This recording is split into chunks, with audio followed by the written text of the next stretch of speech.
परमेश्वर के धन्य नाम की महिमा हो। प्रभात मनन के सत्र 3010 में आप सभी का बड़े प्रेम के साथ स्वागत करता हूं।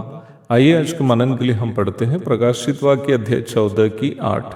फिर इसके बाद एक और दूसरा स्वर्गदूत ये कहता हुआ आया, गिर पड़ा, वह बड़ा बाबिलोन गिर पड़ा, जिसने अपने व्यभिचार की कोपमय मदिरा सारी जातियों को पिलाई है। हमारे कल के मनन में हम ये देखे थे कि जीवित सच्चा परमेश्वर के विरोध में सार्वजनिक रूप में एक नकली धर्म की शुरुआत बाबिलोन में कैसे हुआ था। बाबिलोन को व्यभिचार से जोड़कर समझाने का मुख्य कारण यही है, पर दो अन्य कारण भी हम उत्पत्ति 11 की 4 में देखते हैं। पहला कारण, जैसे हम कल देखे थे, आकाश की देवता इश्तार के लिए एक मंदिर बनाना था।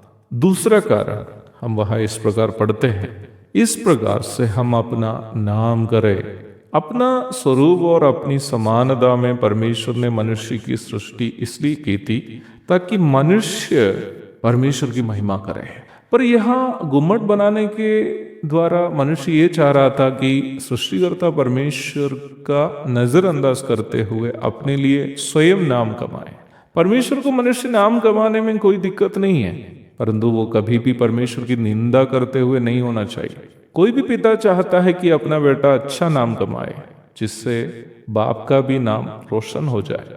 पर नाम कमाने के चक्कर में बेटा बाप का मजाक ही उड़ा दे तो क्या वह बाप अपने बेटे के काम से खुश हो सकता है? कभी नहीं।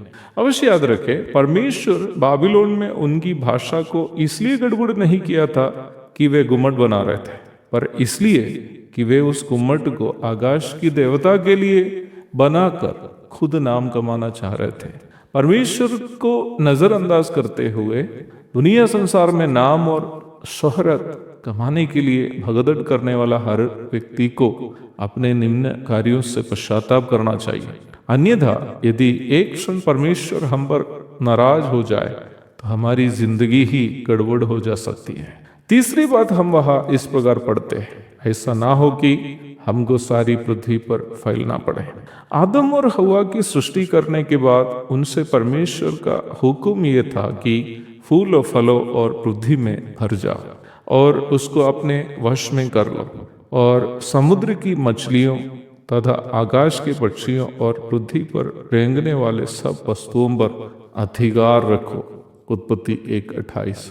परमेश्वर मनुष्य के हाथ में संपूर्ण धरती की देखरेख करने की जिम्मेदारी सौंप दिया था, परंतु पाप में फंसा हुआ मनुष्य बाबिलोन में क्या करना चाह रहा था?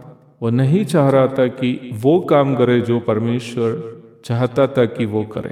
पाप में फंसा हुआ मनुष्य के भीतर परमेश्वर के प्रति पाया जाने वाला विरोध की मानसिकता को यह सूचित करता है। आप देखिएगा, सार्वजनिक रूप में लगभग हर मनुष्य के अंदर परमेश्वर के प्रति इस विरोध की मानसिकता पाई जाती है। परमेश्वर कहता है, बेटे सारी धरती पर फैल जाओ। मनुष्य कहता है कि नहीं, हम यहाँ रहेंगे, हम कहीं नहीं जाएंगे।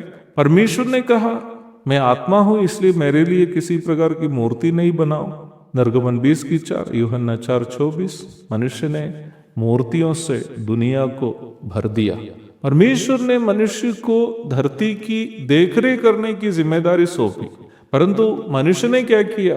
सृष्टिकर्ता को छोड़कर जिसकी देखरेख उन्हें करनी चाहिए उन सृष्टियों की आराधना करने लगे। इस प्रकार देखिएगा तो जीवन के हर क्षेत्र में मनुष्य के अंदर परमेश्वर के प्रति एक विरोध की मानसिकता आप देख सकते हैं। बाबिलोन को प्रकाशित वाक्य में हर एक प्रकार का ईश्वर विरोधी मानसिकता का प्रतीक के रूप में प्रस्तुत किया गया है। उनसे नफरत करने वाले मनुष्य से भी प्रेम करते हुए अपना एकलौता पुत्र को बलि किए हुए परमेश्वर पिता को धन्यवाद अर्पण करते हुए मैं अपना शब्दों का विराम करता हूँ। प्रभु आप सबको आशीष दे। आमीन।